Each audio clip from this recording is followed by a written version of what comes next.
book I chose for this project is called Flow. I don't know how to say the author's last name, but it's the same one on the syllabus. And as for a brief summary, I'm going to be looking at notes for the questions just because I had never really researched this topic before, so I wanted to make sure I was collecting all the information.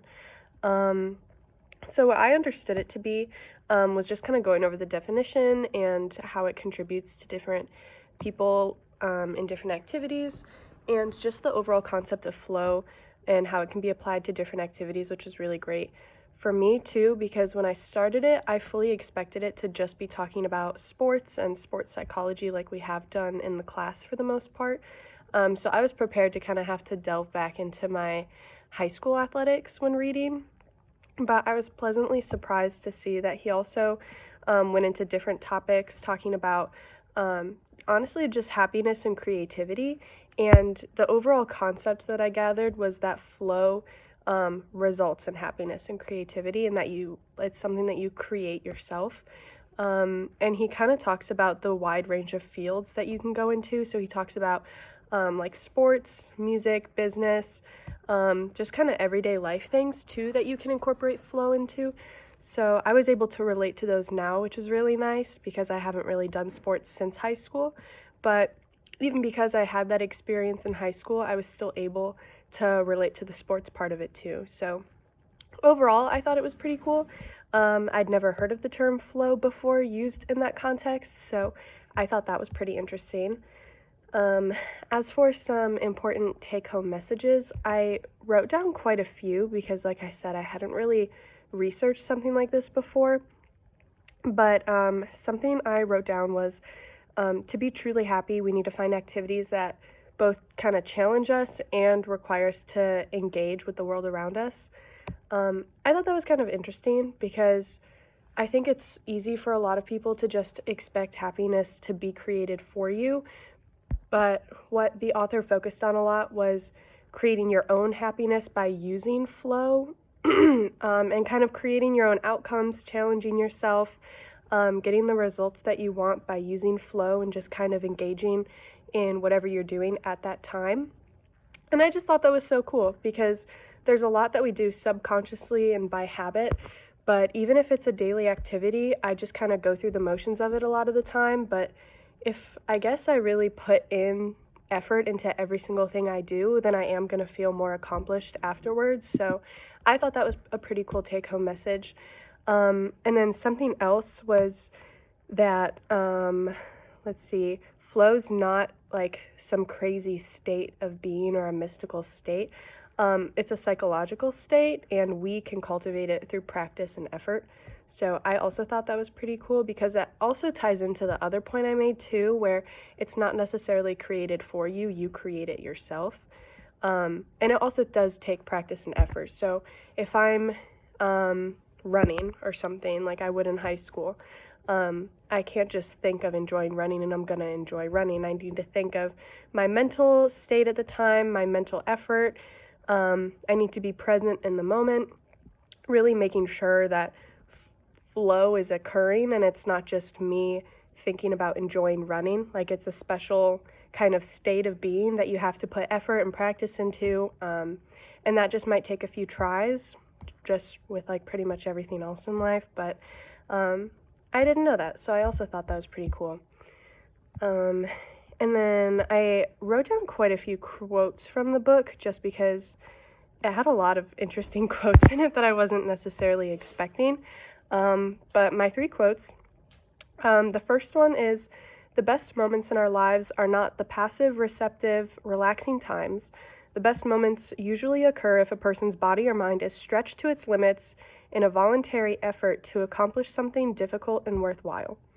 I completely related to that one in a sports sense, not really anything else, but definitely sports, because in high school, especially as a runner, the mental state is equally, if not more important than the physical state, honestly. So kind of stretching the mind to its limits, like that whole component I totally related to, because that's something that I had to do a lot as an athlete in high school. And it did make me feel more accomplished after the fact, like finishing a race, crossing the finish line, knowing that I had put all that hard work into it, made the reward and benefit that much better. And the next quote I found was, "Contrary to what we usually believe, moments like these, the best moments in our lives, are not the passive, receptive, relaxing times, although such experiences can also be enjoyable if we have worked hard to attain them. The best moments usually occur when a person's body or mind is stretched to its limits in a voluntary effort to accomplish something difficult and worthwhile." I also thought that tied into the first one too, because they are it is just the one right before it. But I thought that it was important to include them separately too, because I think that tacking it on makes a really good point where we don't always think that passive things can be so rewarding. I never thought that I would think that running is so rewarding, but after putting in so much time and effort and focusing on my mental and physical state over the years, I really started to feel accomplished because of that, even though that is a pretty passive, relaxing activity to some people.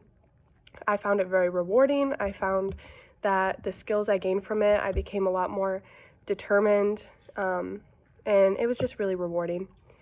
And the last one I thought was kind of funny. It's, "The ego is like a tired old horse. It wants to be petted, fed, and watered, but it doesn't want to do any work."